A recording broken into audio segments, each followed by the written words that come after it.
The one question I have is, you've only been at this in terms of aggressively being out in front on behalf of our library system for the last few months. What has been the response that you have noted from citizens to your efforts to galvanize on behalf of our local libraries? It's been an excellent response. In fact, when I spoke with the mayor, I said, you've said repeatedly you can't get things done in a district without mobilized community support. This community is mobilizing. You can't let it down. There's so much disillusionment in the district that when the community mobilizes, expectation levels goes up. They see a revitalized library system as educational renewal, civic renewal, and urban renewal, all in one, that you have to take advantage of it. That's why I was so disappointed. And there are so many dedicated people around each branch. And as Mr. Pardo has pointed out, these people need to get even more angry in a functional and constructive manner.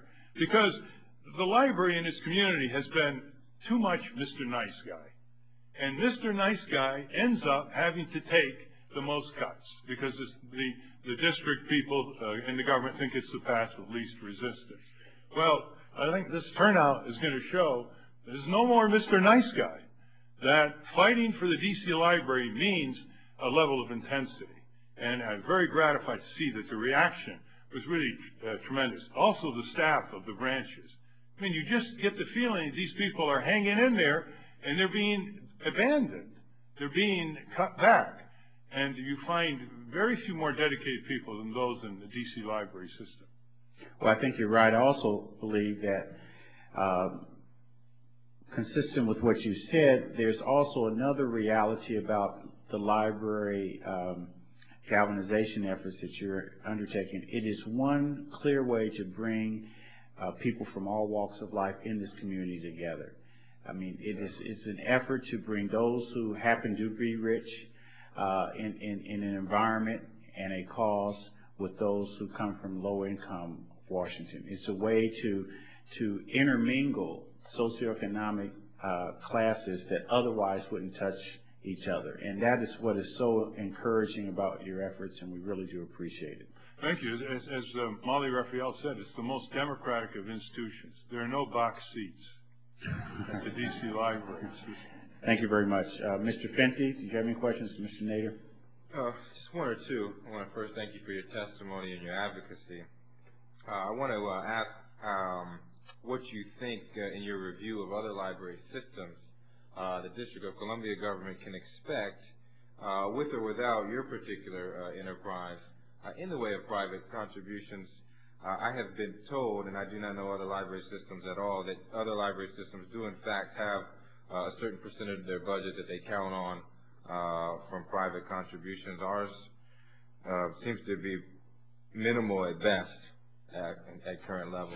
Actually, I spoke to Vartan Gregorian in New York, who turned around the New York public library system and asked him that question. The first thing he said to me, don't assume that this is not a public responsibility. In other words, don't go to private charity as if it's going to replace the responsibility of a public budget. Having said that, he has remarkable success with the rich and powerful in these gala dinners that raise $1, $2, $3 million a dinner. And I think that his bottom line figure is at least 10% of the budget as it grows with public funds can be amplified by private funds. And I would guess even more than that in the district. I mean, there's some really very rich people in the district. And I put a principal responsibility on the real estate industry, because they really have an interest in these areas being revitalized, yet they haven't really stepped up to the plate. Yeah, I didn't ask the library system about that because of a time constraint. We've got other services and charges.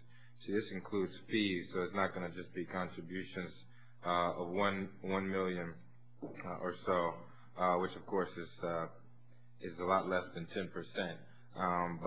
But it's probably even less than that, because I think most of this is probably some types of fees that we charge at the libraries. So, you know, I think that you touched on this a little bit, Mr. Nader, and that is that probably in order to get these type of contributions, one, we have to ask, but two, we have to show our own commitment to the library system from the government, and I recognize that. But I think in building a world-class system, it will be instructive to see what cities like New York have done in the way of counting on private contributions to complement increases by the government. And I want to thank you for your testimony, your advocacy, and being willing to work with us. I really do feel that the library system and how we fund it and our commitment to it is a symbol. It really is a symbol in the D.C. government, and people see it that way. They really see it as some type of benchmark of basic service delivery that we have to every year meet. So thank you again. Thank you for your particular interest in the library system, Mr. Fenty. Personally, I'm very dubious about establishing fees for the library, because that's one of the rupturing of the equitable access to the library. We shouldn't have to rely on that. I will say in conclusion, though, that there's going to be a definite conflict if tax money is going to be marshaled to build a new stadium at the expense of tax money for the library.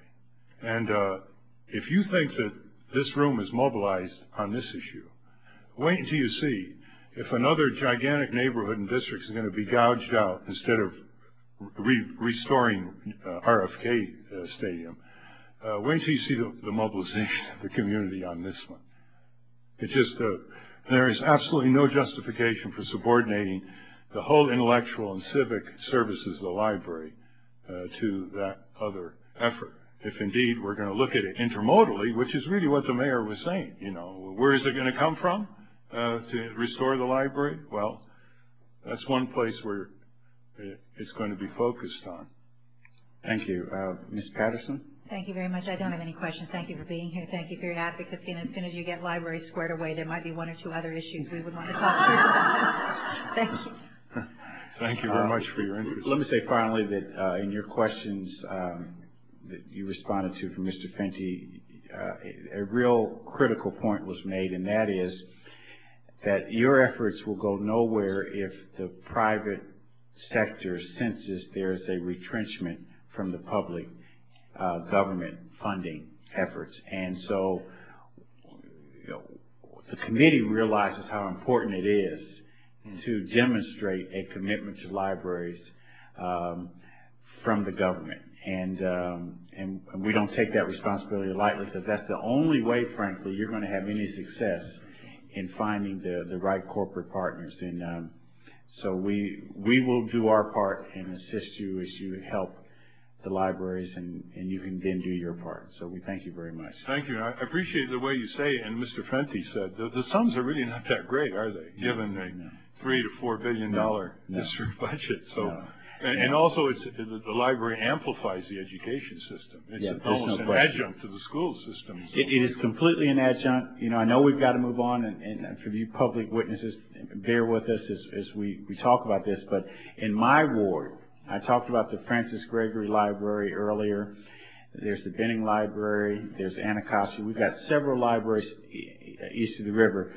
Those library staffers, they're surrogate babysitters and mentors and tutors and homework helpers. I know this directly because my son was 18 when he was 15 years old. He worked at the library, and he came home talking about how many young people came there. The only access to the computers and internet was at the neighborhood library. And I think that opened my son's eyes. Dad, we have a computer at home. I didn't realize how many kids don't. I mean, those are the kinds of things that unless you're on the ground and you see it every day, you don't recognize it for what it is. And so when you talk about cutting back library hours, or not improving on the facilities or the quality of facilities, or you're cutting back on staff, where you have a library staff, you know, in the community, where you reduce, you know, one staffer per branch. I mean, that is significant when they're trying to manage 10, 20, 30 kids who are shepherded through on a day-by-day basis trying to do their homework and gain access to computers and be organized in the process.